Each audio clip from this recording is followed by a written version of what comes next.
Bagaimanakah Ya, Bapak ya. menjelaskan para non-rasul yang melakukan mukjizat, misalnya Filipus, Stefanus, Ananias? Stefanus dan Filipus, juga Ananias, tidak dinyatakan jenis mukjizat apa yang mereka lakukan.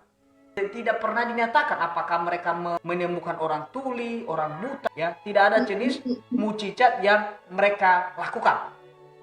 Iya, Melainkan iya. mereka mendapatkan mukjizat. Nah, jadi beda karunia.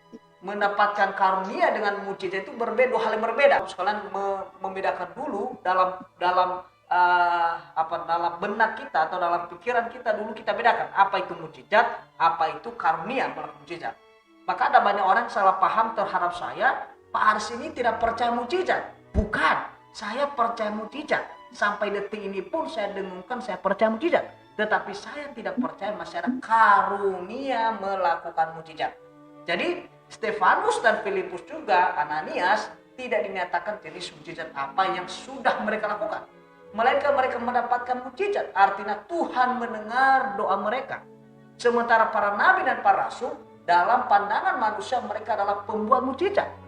Jadi selain nabi dan rasul dan teman rasul yang atas otoritas rasul, tidak ada yang menerima karunia melakukan mukjizat. Jadi kalau ada sahabat rasul atau teman rasul, seperti yang disampaikan di komentar bahwa ada yang melakukan mukjizat, itu atas otoritas para rasul. Misalnya ketika Rasul Paulus memberi sapu tangannya untuk menyembuhkan orang dan sapu tangan itu menyembuhkan, bukan sapu tangan itu yang menyembuhkan, tetapi kuasa Allah yang sudah ada di dalam diri atau otoritas rasul itulah yang menyembuhkan.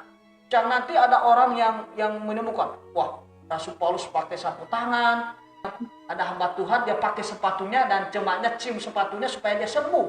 Ini sebenarnya hamba Tuhan yang ya saya tidak tahu ya bagaimana berpikir itu. Dia suruh jemaatnya untuk mencium sepatunya dan mujizat terjadi. Katanya Rasul Paulus pakai sapu tangan, maka juga Tuhan pakai batu, Tuhan juga pakai meja, Tuhan juga pakai rumput. Nah, ini tafsiran yang liar.